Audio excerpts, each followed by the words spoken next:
സമൂഹ മാധ്യമങ്ങളിലൂടെ ഓർഡർ നൽകിയാൽ കയ്യിലെത്തിക്കുന്ന തരത്തിലുള്ള സംസ്ഥാനത്ത് നിരോധിത മരുന്നുകളടക്കമുള്ള ലഹരികളുടെ വിൽപ്പന പൊടിപൊടിക്കുന്നുവെന്ന ഞെട്ടിക്കുന്ന വാർത്ത വരുന്നു.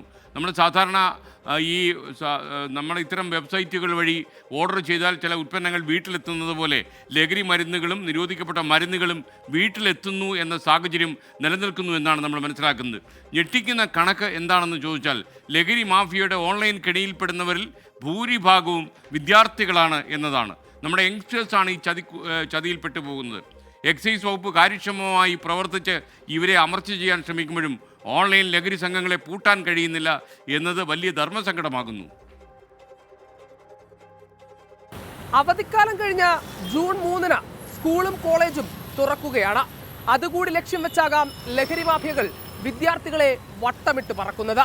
ലഹരിക്ക് അടിമയാക്കുക മാത്രമല്ല, ലഹരി കടത്തിനും ഉപയോഗിക്കുന്നുണ്ട് വിദ്യാർത്ഥികളെ.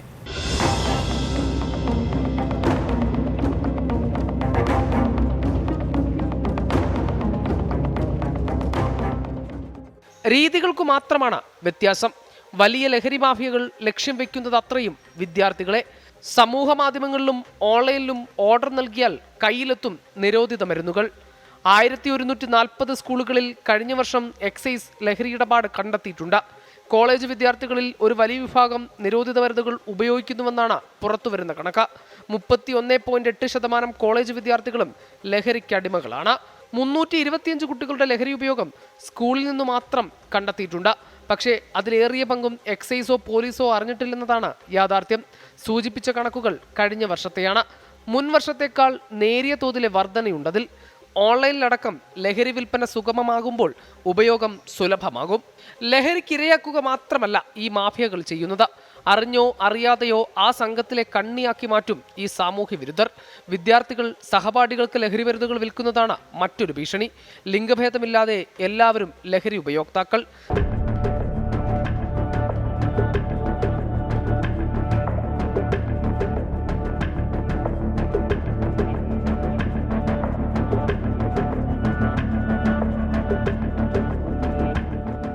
തലസ്ഥാനത്ത് 3 സ്കൂൾ വിദ്യാർത്ഥികളെ ലഹരിക്ക് അടിമയാക്കി ലൈംഗിക ചൂഷണം നടത്തിയിട്ട് ഏറെ നാളായില്ല. ഓൺലൈനിലൂടെ ലഭിക്കുന്ന നിറവും മണവുമില്ലാത്ത രാസലഹരി അധ്യാപകർക്കും രക്ഷിതാക്കൾക്കും തിരിച്ചറിയാനാകുന്നില്ല. ഇതിലേറ്റവും അപകടകരം വിദേശ രാസലഹരികളാണ്. നാക്കിലൊട്ടിക്കുന്ന സ്റ്റിക്കറുകൾ മുതൽ ഗുളിക, ചോക്ലേറ്റ്, ചൂയിങ്കം രൂപത്തിലും പഞ്ചസാരയും ഉപ്പും പോലെ തരികളായും ഓൺലൈനിൽ നിന്ന് ലഹരി വാങ്ങാം. തിരുവനന്തപുരം ഉൾപ്പെടെ സംസ്ഥാനത്തിന്റെ വിവിധയിടങ്ങളിൽ പോലീസ്, എക്സൈസ് ഓഫീസുകളുടെ മൂക്കിന് താഴെ ഓൺലൈനിൽ ലഹരി വിൽപ്പന നടത്തുന്ന കേന്ദ്രങ്ങൾ പ്രവർത്തിക്കുന്നുവെന്നതാണ് ആശങ്ക. ഒരു വർഷത്തിനിടയിൽ പിടിച്ചെടുത്ത MDMA വർധന 1300%. പുറംകടലിലെ ബോട്ടിൽ നിന്ന് പിടിച്ചെടുത്ത ലഹരിയുടെ മൂല്യം 25,000 കോടി. തടവിലാക്കിയത് 228 മയക്കുമരുന്ന് ഇടപാടുകാരെ. പോലീസും എക്സൈസും ഉണർന്ന് പ്രവർത്തിക്കുമ്പോഴും ഓൺലൈൻ ലഹരി കേന്ദ്രങ്ങളിൽ ലഹരി സുലഭം. ഹരികൃഷ്ണൻ, 24, തിരുവനന്തപുരം. പൊതുജനം കഴുതയല്ല സാർ. നമ്മളെ നടക്കുന്ന വാർത്തകളാണ് ഞങ്ങളുടെ പ്രതിനിധി ഇപ്പോൾ റിപ്പോർട്ട് ചെയ്തത്. കേരളത്തിൽ നമുക്ക് പല കാര്യങ്ങളും മാധ്യമം വഴി തുറന്നു പറയാൻ കഴിയാത്ത സാഹചര്യം പല നഗരങ്ങളിലും നിലനിൽക്കുന്നു എന്നതാണ് യാഥാർത്ഥ്യം. എറണാകുളം, കോഴിക്കോട്, തിരുവനന്തപുരം നഗരങ്ങളിൽ ഈ ലഹരി മാഫിയ വളരെ സജീവമാണ്. പ്രത്യേകിച്ച് എറണാകുളം നഗരത്തിൽ വളരെ സജീവമാണ് അവരുടെ കരങ്ങൾ. ഈ അധോലോക സംഘങ്ങളെ അമർച്ച ചെയ്യാതെ നമ്മുടെ കുട്ടികൾക്ക് ഈ ലഹരി മാഫിയയിൽ നിന്ന് രക്ഷപ്പെടാൻ കഴിയില്ല എന്നതാണ് യാഥാർത്ഥ്യം. നമുക്കറിയുന്ന പോലെ സ്കൂളുകളും കോളേജുകളും തുറക്കാൻ വളരെ കുറച്ച് ദിവസങ്ങൾ മാത്രമേ ഉള്ളൂ. വിദ്യാർത്ഥികളെ വട്ടമിട്ട് ഈ ലഹരി മാഫിയ ചുറ്റിത്തിരിയുകയാണ് പല നഗരങ്ങളിലും. അപ്പോൾ ഏറ്റവും പ്രധാനപ്പെട്ട കാര്യം എന്താണെന്ന് ചോദിച്ചാൽ ആദ്യം ഉപഭോക്താവാക്കി മാറ്റും, അത് കഴിഞ്ഞ് ഇയാളെ വിതരണക്കാരനാക്കി മാറ്റും. ഇതൊക്കെയാണ് ഇവരുടെ തന്ത്രം. ഇതിൽ ആൺപെൺ പലപ്പോഴും വ്യത്യാസമില്ല എന്നതും നമ്മളെ അമ്പരപ്പിക്കുന്ന കാര്യമാണ്. ജനങ്ങൾക്ക് തീർച്ചയായിട്ടും അക്കാര്യത്തിൽ ആശങ്കയുണ്ട്. പക്ഷേ പോലീസിനെ കൊണ്ട് മാത്രം, അല്ലെങ്കിൽ എക്സൈസിനെ കൊണ്ട് മാത്രം ഇതിൽ ഒരു രക്ഷയുണ്ടാക്കാൻ കഴിയുമെന്ന് നിങ്ങൾ ഒരിക്കലും കരുതരുത്. മാതാപിതാക്കളുടെ നിതാന്തമായ ജാഗ്രത ഈ കാര്യത്തിൽ വേണം. അതേപോലെ ചെറുപ്പക്കാരുടെ സംഘടനകളും ഈ കാര്യത്തിൽ താല്പര്യം കാണിക്കണം എന്നാണ് നമുക്ക് പറയാനുള്ളത്. ഇതിൽ ഒരു രാഷ്ട്രീയമേ ആകാവൂ. ഈ നരാധമന്മാരെ അമർച്ച ചെയ്യണം. അതിൻ്റെ അധികൃതർ തന്നെയാണ് ഇതിനുള്ള നടപടി എടുക്കേണ്ടത്. സ്കൂളിലെ ടീച്ചേഴ്സും അതിനുള്ള അധ്യാപകർ എല്ലാവരും അത് ശ്രമിച്ചാൽ മാത്രമേ ഇത് നീക്കം ചെയ്യാൻ പറ്റുള്ളൂ.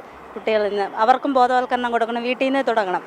എക്സസൈസ് എന്ന് വെച്ച് കഴിഞ്ഞാൽ എല്ലാവരുടെ പിന്നാലെ എക്സസൈസിന് നടക്കാൻ പറ്റില്ലല്ലോ. അത് അവരുടെ പ്രശ്നം. അവർ ഈ ഒരു കാര്യം മാത്രമല്ല നോക്കണ്ടേ, അത് അവനവനും കൂടി വിചാരിക്കണം ഇത് ദോഷമാണ്. അവർ എക്സസൈസ് നമ്മളെ പിടിച്ച് നന്നാക്കാൻ വേണ്ടിയല്ല നടക്കണേ. എനിക്ക് തോന്നുന്നത് സിനിമയിലൊക്കെ അതിനെക്കുറിച്ച് വല്ലാണ്ട് പ്രൊമോട്ട് ചെയ്യുന്നുണ്ട്.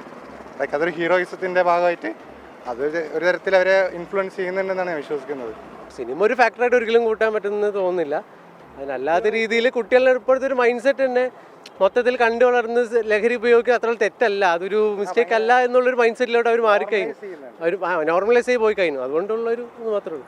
നമ്മൾ ലൈഫിൽ കുറേ കാര്യങ്ങൾ ഇനി എക്സ്പ്ലോർ ചെയ്യാൻ കിടക്കുന്നത്. അപ്പം ലഹരിയിൽ അടിമയായി പോണേക്കാൾ നല്ലത് കുറേ എക്സ്പ്ലോർ ചെയ്യണ കാര്യങ്ങളൊക്കെ ചെയ്ത് ലൈഫ് മുന്നോട്ട് കൊണ്ടുപോകണതാണ് നല്ലത്. അത് ഉപയോഗിക്കാൻ പാടില്ലെന്നാണ് എൻ്റെ അഭിപ്രായം.